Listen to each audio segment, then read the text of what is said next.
Hello students, कैसे हैं आप सब। आई होप आप सब अच्छे होंगे। आईसीटी वर्चुअल क्लासरूम में आप सबका स्वागत है। मैं विकास। बच्चों, क्लास 11th का मैथ्स करेंगे और ये आपकी समर कैंप की क्लासेस चल रही हैं। तो यहाँ पे कुछ इंपॉर्टेंट टॉपिक्स हो गए या फिर कुछ ऐसे टॉपिक्स जो आप रेगुलर क्लासेज में नहीं करते, उनको भी हम यहाँ पे कवर करने की कोशिश करते हैं। और बच्चों, यहाँ पे जो एग्जाम्पल्स वगैरह हैं, सारी चीजें हम डिटेल में डिस्कस करेंगे विद कॉन्सेप्ट्स। ठीक है, तो चलिए कुछ कॉन्सेप्ट देखते हैं एंड क्वेश्चंस देखते हैं। देखिए, यहाँ पे आपको पता लगा है कि इक्वल सेट्स क्या होते हैं। ठीक है, इक्वल सेट्स पिछले सेशन में हमने इसको डिस्कस किया था। अब यहाँ पे इक्वल सेट्स के आधार पे कुछ क्वेश्चंस भी हमने किए थे।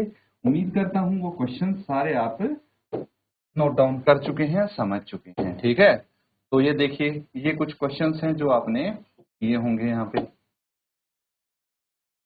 एक क्वेश्चन ये भी है आपके सामने। ठीक है, तो इक्वल सेट से रिलेटेड है, तो इसको भी हम यहाँ पे कवर कर लेंगे। क्वेश्चन में क्या बोला गया है? Which of the following pair of sets are equal. इनमें से कौन से पेयर ऑफ सेट्स इक्वल हैं, कौन से नहीं हैं।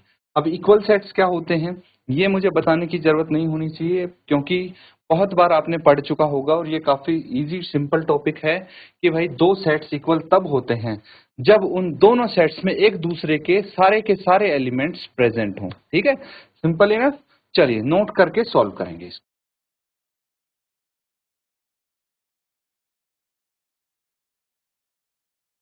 तो ठीक है, नोट कर लिया सबने। चलिए अब यहाँ पे देखते हैं ये सेट्स कौन से पेयर ऑफ सेट्स इक्वल हैं। तो अगर मैं सेट ए की बात करूं तो यहाँ पे 1 3 3 1 रिपीट करने की जरूरत होती नहीं है। तो इनके एलिमेंट्स को अगर मैं एक बार लिखूंगा तो चलेगा। तो यहाँ पे इसके एलिमेंट्स हो गए ए के 1 3। सेट बी के एलिमेंट्स क्या हैं? 1 4। तो देखिए, सेट ए के सभी एलिमेंट्स बी में प्रेजेंट नहीं है, बी के सारे एलिमेंट्स ए में प्रेजेंट नहीं है, तो आप बोल सकते हैं set A is not equal to set B. Second part में अगर हम देखें तो यहाँ पे बोला है x such that x plus two equals to 2 है। ठीक है, यानी x is equal to 2 minus 2, x is equal to 0। तो सेट ए जो है वो आ जाएगा, उसका एलिमेंट 0। सेट बी का एलिमेंट भी 0 है, तो यहाँ पे ए इज इक्वल टू बी हो जाएगा, बिल्कुल हो जाएगा। अगर थर्ड में देखें तो ए के एलिमेंट आपको गिवन है 1 1/2 1/3 एंड सो ऑन। ठीक है, बी के एलिमेंट्स आपको नहीं गिवन है। हम लिख सकते हैं, देखिए 1/n, n belongs to natural number, n belongs to natural number यानी 1/1, 1/1 यानी 1 होता है। फिर 1/2 1/3 and so on, because n is a natural number. तो यहाँ भी a इक्वल टू b आ जाएगा, आ गया। अब फोर्थ पार्ट देखिए, फोर्थ पार्ट में यही कर लेते हैं इसको हम। क्या बोला गया है? X such that x belongs to whole number, x belongs to whole number यानी सेट ए के एलिमेंट्स क्या हो जाएंगे? 0 1 2 3 एंड सो ऑन। ठीक है, सेट बी के एलिमेंट्स क्या हो जाएंगे? देखिए नेचुरल नंबर है तो 1 2 3 4 एंड सो ऑन। तो यहाँ पे दिक्कत सिर्फ एक आ रही है कि सेट ए का जो 0 है वो बी में प्रेजेंट नहीं है।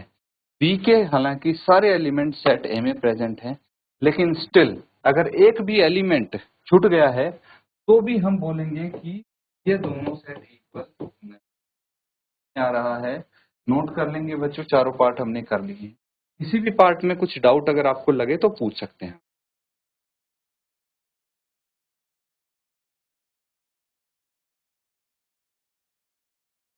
चलिए, नोट कर लिया सबने? ठीक है, अब हम कुछ क्वेश्चंस यहाँ पे करने वाले हैं। कुछ हम टॉपिक्स कवर कर लेंगे साथ ही। यहाँ पे देखिए, अब हम इस टॉपिक को समझने वाले हैं कि व्हाट इज सबसेट। सबसेट होता क्या है?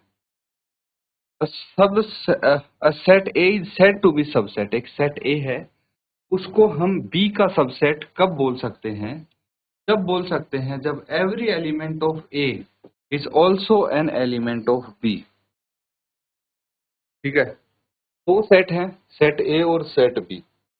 अगर सेट ए के सभी एलिमेंट सेट बी के भी एलिमेंट हैं तो सेट ए बी का सबसेट हो गया।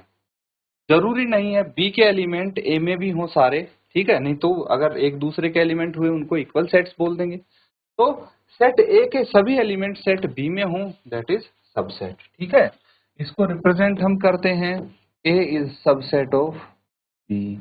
कुछ इस प्रकार से हम इनको रिप्रेजेंट करते हैं। समझ में आया बच्चों?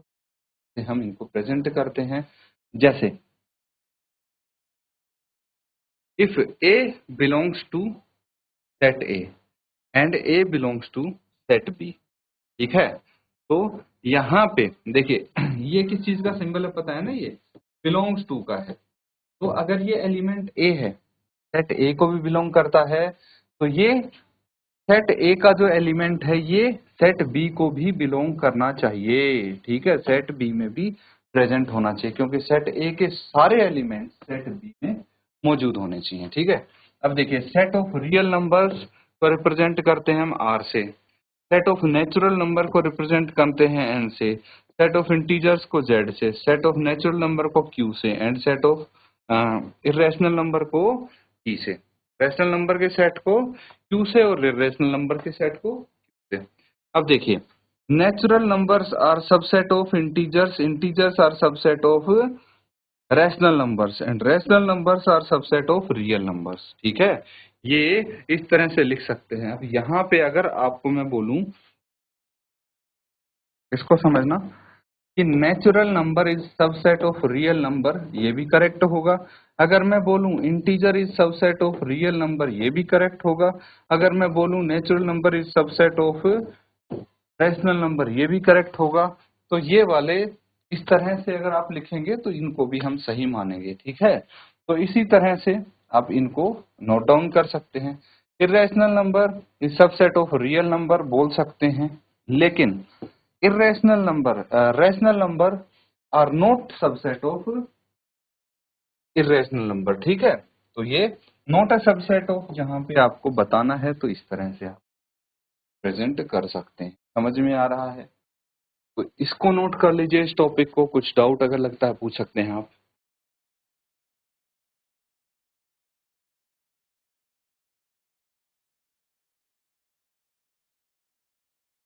ठीक है, तो यहां तक चीजें समझ गए हैं आप। अब देखिए एक चीज और हम यहाँ पे करने वाले हैं, ऑपरेशंस ऑफ सेट्स। ठीक है, थोड़ा इसको आप समझ लीजिए, वैसे आपने ये जरूर किए होंगे। तो ऑपरेशन ऑफ सेट्स में आपका एक तो आता है यूनियन ऑफ सेट्स। क्या आता है? Union of sets. The union of any two given sets A and B is the set C which consist of all those element which are either in A or in B। ठीक है, यहाँ पे इस तरह से हम symbol लगाते हैं यूनियन ऑफ सेट। ठीक है, तो इसका मतलब क्या हुआ, यूनियन ऑफ सेट्स अगर हम कर देंगे तो union of two given set A and B is the set C which consists of all those elements which are either in A or in B। तो A यूनियन B अगर हम करेंगे तो ये उन एलिमेंट्स का सेट होगा जो या तो A में प्रेजेंट है या B में प्रेजेंट है। ठीक है, ये आपको समझना है, इसको बोलते हैं हम यूनियन ऑफ सेट्स। ठीक है, और अगर हम बात करते हैं इंटरसेक्शन ऑफ सेट्स की बात करेंगे, इंटरसेक्शन ऑफ सेट्स की बात करें, intersection of two sets A and B is the set which consists of all those elements which belong to both A and B। अब इसमें इंटरसेक्शन के केस में क्या है, वो सेट्स हैं जो दोनों को बिलोंग करते हैं, ए और ओ। सेट ए और बी में दोनों में प्रेजेंट होने चाहिए। समझ में आया? देखिए इन दोनों को अगर आप डिटेल में अच्छे से समझ गए तो फिर आपको प्रॉब्लम्स नहीं होंगी। तो इसमें क्या है, देखिए ये इंटरसेक्शन का सिंबल है, ए इंटरसेक्शन। मतलब ये जो आप ये देख रहे हैं शेडेड पार्ट, सिर्फ इसके अंदर के एलिमेंट को बोलेंगे ए इंटरसेक्शन बी। मतलब वो एलिमेंट जो ए में भी प्रेजेंट हैं और बी में भी, दोनों सेट्स में प्रेजेंट हैं, वो हो जाएंगे इंटरसेक्शन वाले। और वहीं पे अगर हम यूनियन की बात करें तो यूनियन की उसमें सेट ए में प्रेजेंट है लेकिन बी में नहीं है, ठीक है, और बी में प्रेजेंट है ए में नहीं है, तो वो दोनों ही एलिमेंट्स क्या होंगे, यूनियन का पार्ट होंगे। और जो दोनों में प्रेजेंट है वो भी यूनियन ऑफ सेट्स में कंसीडर होंगे। मतलब या तो कोई एलिमेंट सेट ए का पार्ट है या बी का पार्ट है, वो सब अगर हम कंसीडर कर लें किसी एक सेट में तो वो इन दोनों का यूनियन हो जाए, ठीक है। तो इतना कॉन्सेप्ट आपको यहाँ पे समझना है। समझ गए हैं, नोट कर लीजिए, फिर हम कुछ क्वेश्चंस करेंगे।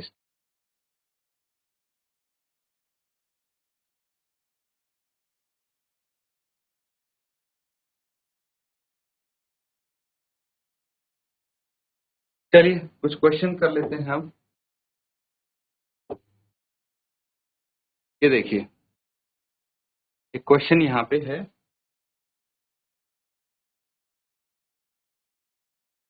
Seventh, given that n is equal to, इसके एलिमेंट्स है 1 2 3 और 100 तक, ठीक है। The subset of n whose elements are even.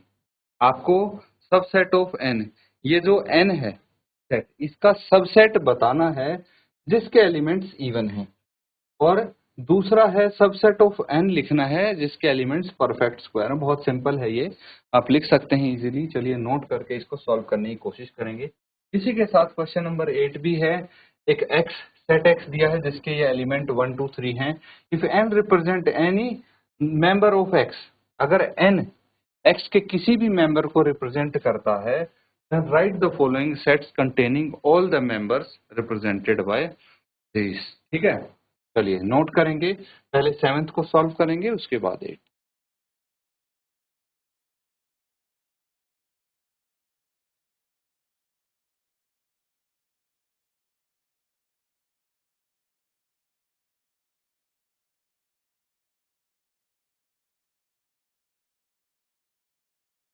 ठीक है बच्चों, तो अब इसको हम सॉल्व करेंगे सेवेंथ को।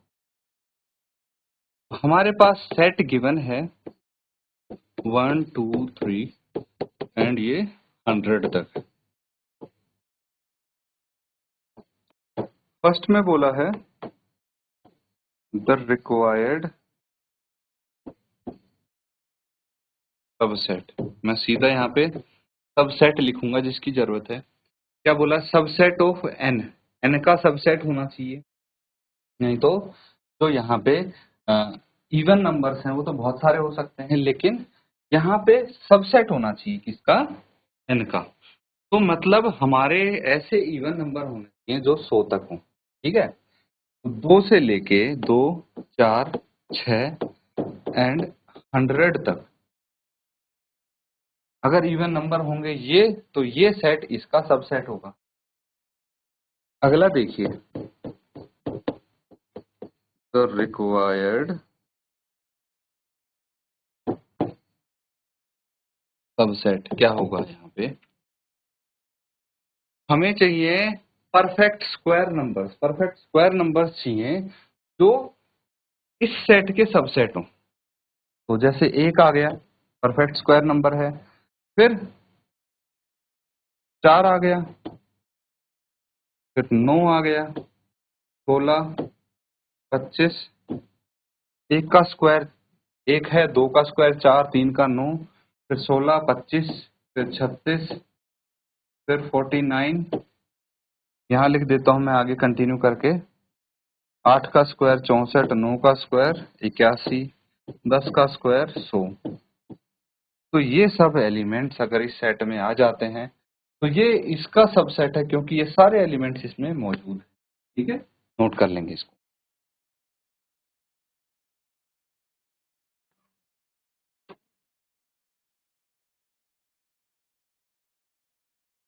ठीक है, नोट कर लिया है,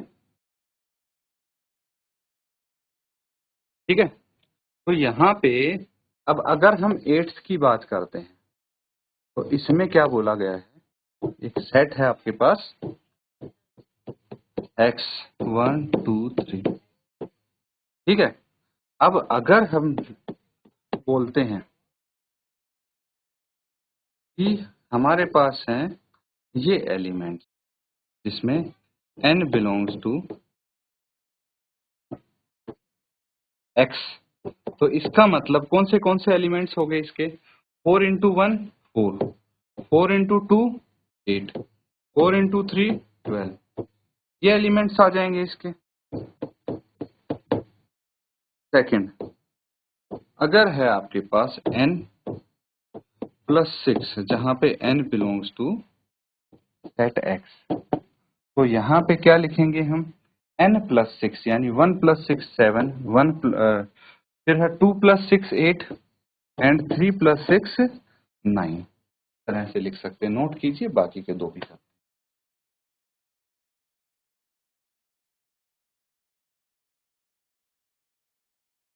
ठीक है, नोट कर लिया है सबने। अब देखिए थर्ड पार्ट यहाँ पे क्या है, तीसरे पार्ट में बोला है यहाँ पे n बिलोंग करता है, तो अगर हम यहाँ पे देखें तो n/2 है यानी 1/2 होगा सबसे,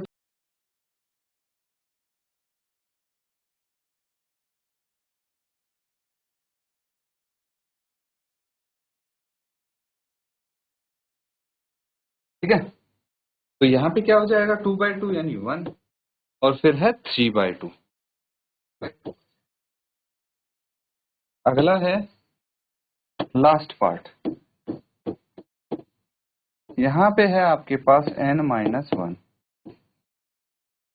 जहां पे n बिलोंग करता है x को, तो ये क्या हो जाएगा n-1, ठीक है, यानी 1 - 1 0, फिर है 1 - 2 - 1 कितना आ गया 1, एंड 3 - 1, ये एलिमेंट्स होंगे, ठीक है, नोट कर लेंगे।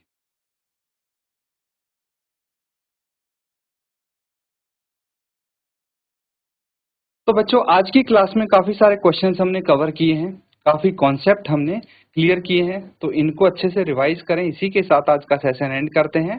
Thank you and have a nice day.